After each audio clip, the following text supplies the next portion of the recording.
everyone. Happy Earth Day. Thanks for joining me today for our Earth Day Read Aloud. We are going to read We Are the Gardeners by Joanna Gaines. So let's get started. We Are the Gardeners.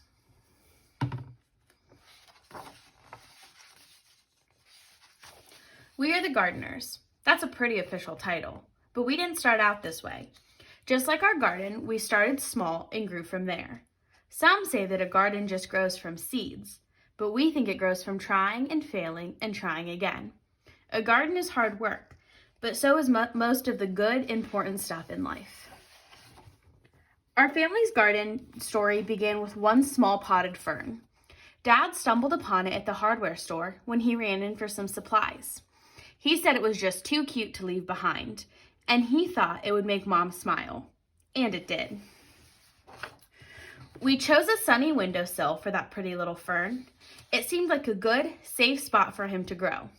This was back when we were little kids, but we still remember visiting the plant each day to give him a drink, and sometimes we'd even whisper to him a bit.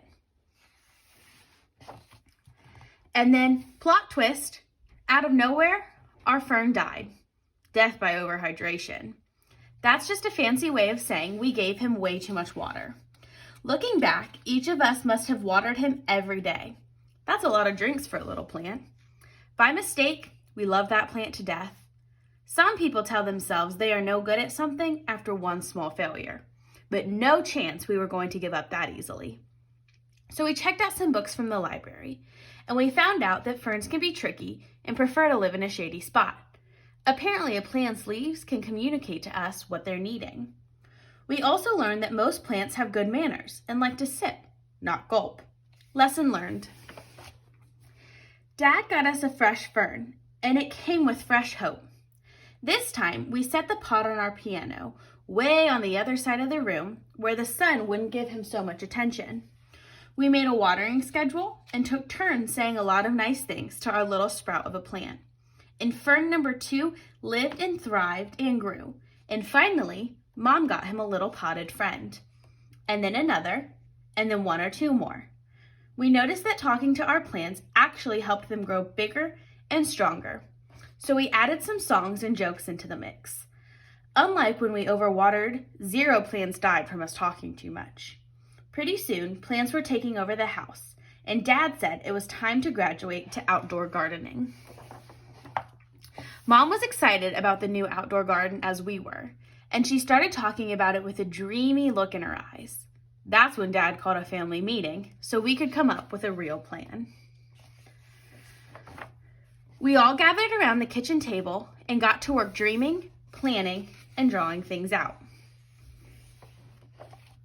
We knew we needed a sunny spot, a place where the plants could sunbathe for at least 6 hours a day. We'd be red as radishes if we did that, but plants just love it. And more than that, they need it. In the garden, there is no life without light. Dad always says that the foundation is the most important thing when it comes to building a house. A house can't be strong if it's built on something weak, and the same holds true in the garden. So to make the foundation of our garden strong, we filled it with something called soil. Good soil, which includes a bunch of tiny living things called organisms, can grow things in it. That's pretty amazing when you stop to think about it. A whole hidden world of life is happening beneath our feet. Just because you can't see the good things with your eyes doesn't mean they're not there. And another cool thing about soil is that it feeds and strengthens the seeds we sow, and then, like a miracle, plants and flowers burst out of the ground. We also knew we needed our garden to get plenty of water. Rain is the very best thing for plants to drink, but it's hard to know when and if rain is coming. So a couple other options to keep plants hydrated are to collect rainwater or use a sprinkler or garden hose to get the job done. Once we had a location with plenty of sun, good soil, and a watering plan, we got right to work. First things first, seeds. The most fun part of planning out our garden was deciding what to plant. We started with the foods we like to eat, like strawberries and tomatoes, and then we chose some pretty flowers to keep them company. The thing about seeds is that they're everyday miracles. Everything a plant will grow up to be is already hidden inside the seed. We chose flowers like zinnias, sunflowers, cosmos, so that pollinators would visit our garden. Butterflies, hummingbirds, and bees spread pollen around from flower to flower, encouraging even more things to bloom. We like knowing that little helpers are out there in nature working with us to help this garden grow. The bees must have put the word out that we had a pretty good thing going, because sure enough, all sorts of other critters started to arrive. We quickly found out that there were 3 types of bugs in our backyard: the good, the bad, and the ugly. Let's start with the worst part.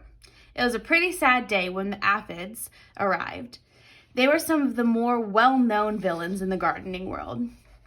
They sucked the life right out of plants. But then the ladybugs showed up to eat those pesky aphids for lunch. Ladybugs are for sure part of the hero camp, bravely protecting our plant friends from harm. And we've got to tell you about earthworms. They're like secret agents of the garden.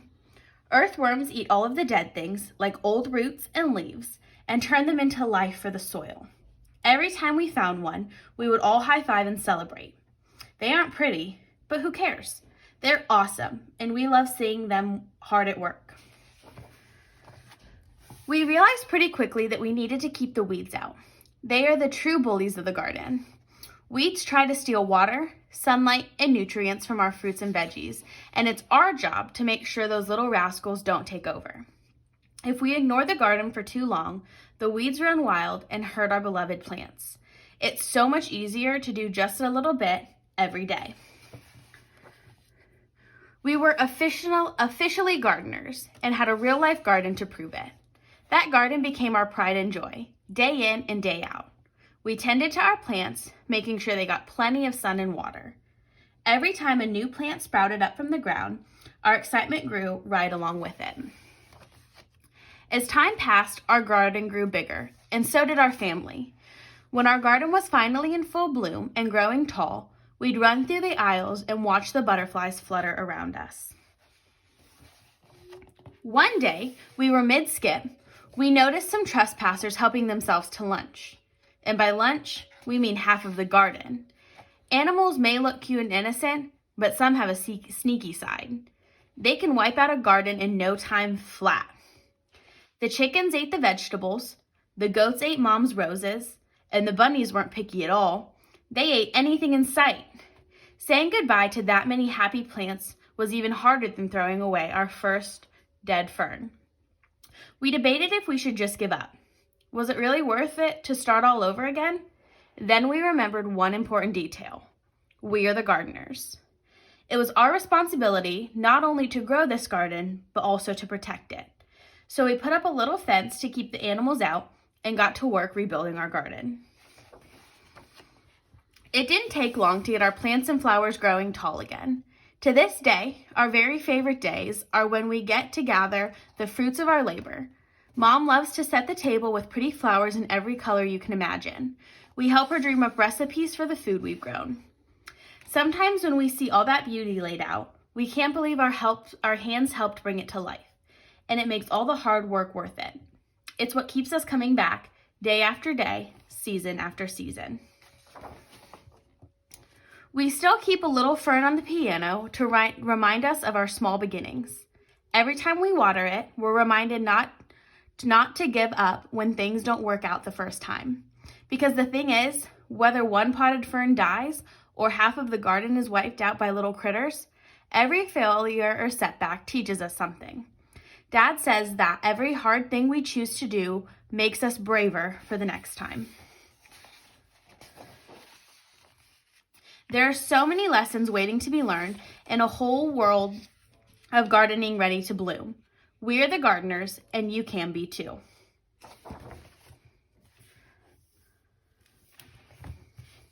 I hope you loved reading that book just as much as I did. In the description box below, there are a bunch of resources so you can learn all about Earth Day and find some activities to celebrate. Happy Earth Day!